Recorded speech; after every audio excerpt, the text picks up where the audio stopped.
All right, morning Ed and Daniel. Morning, Hamza. Today we are actually standing in front of Cenotaph, which is a very prominent monument located right at the heart of Singapore.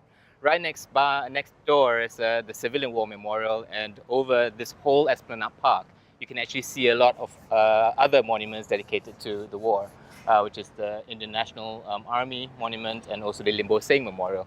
Which we'll be talking about later on. And there's the anti-communist. And there is also the anti-communist monument, which we'll be hearing a little bit more about from Daniel, because he knows a little bit more about that. Just a tiny bit. Yeah?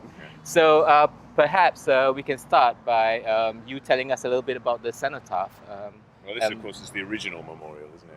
It was the original memorial, but there's a lot of stories behind it, and there are quite a lot of interesting things that are actually associated with it. So Exactly. Maybe Daniel can say a little bit about that. So unlike the Civilian War Memorial that we just saw, this one was indeed the first war memorial to be erected in Singapore in the early 1920s. And right. Unlike the Civilian War Memorial, this first and foremost commemorates British and Commonwealth troops who fought in the First World War and in the Second World War. And the cenotaph that we see just behind us is actually one part of a wider phenomenon of the British Empire erecting all kinds of cenotaphs across their overseas possessions right after the First World War. Or, in fact, variants on one kind of cenotaph, in fact. Exactly. Yeah. Sometimes it's almost exact replicas. Sometimes it's certain local variations.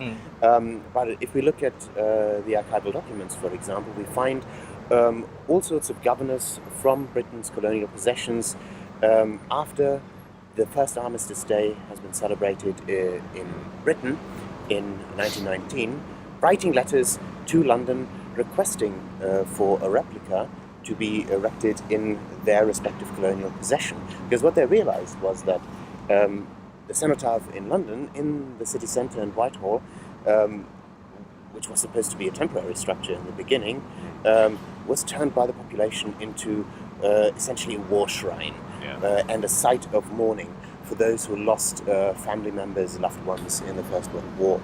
And they saw this emotional appeal and thought to themselves that this is so significant and such a national marker of mourning that this indeed would make for a very fitting addition to the imperial landscape in the colonies as well. And it was, of course, one of in Hong Kong, for example, the Hong Kong cenotaph stands, or used to stand, right next to the Queen Victoria monument in Statue Square. So it formed part of augmenting and further forming the imperial landscape, dominating. I'm not sure there was ever a Queen Victoria monument in Statue Square in Hong Kong. Oh, absolutely. Was there? If you look at the postcards and pictures in the 1920s, there's a little pavilion where Queen Victoria sits in the centre. It's still right at the waterfront, and this statue in Hong Kong... Because there's one in Victoria Park. That one gets... That used to be in Statue Square because it gets taken away by the Japanese during the occupation in Hong Kong to be melted down for scrap, but it gets recovered after the war, sitting in a box somewhere in a dusty warehouse, and then taken back to Hong Kong. But instead of being put into Statue Square, it gets put into Victoria Park. Never knew that. Okay. Wow. And this movement of monuments, I mean, did it happen after independence or was it before? Because I'm thinking of how in KL, for example, you had the cenotaph as well that was built by the British. But then once the Malaysian government gained independence, what happened was they actually moved it to another location right at the fringe of the city. So they moved it from the city centre to the fringe. No, that's right. Under the pretext of building a flyover. So I was just wondering whether there was some kind of post-colonial kind of politics going on in Hong Kong as well with regards to the cenotaph and the other monuments that you have there.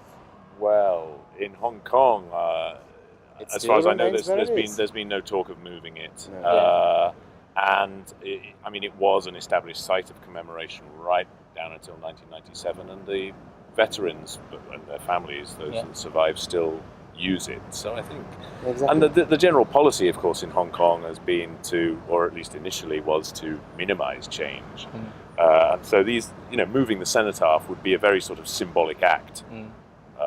In the Hong Kong context. And, especially since it's still being used by the local Hong Kong Ex-Servicemen Association. Well, there's that. There's also Legion. the status of Hong Kong as an international city, which the Chinese committed themselves to maintaining, and so, moving this monument, which of course does commemorate Chinese servicemen as well as British and Commonwealth, would, I think, have been seen as unnecessarily provocative. But I think other things happened in Hong Kong to sort of alter the emphasis in war commemoration after 1997, didn't they? Indeed, because the focus was then on Liberation Day rather than on the liberation of China. That is. Liberation of and of Hong Kong actually. So if you go to the City Hall Memorial in Hong Kong, that commemorates the day of the liberation of the colony. But that is then, and it remembers especially the locally recruited and civil defense units that were raised in Hong Kong during wartime.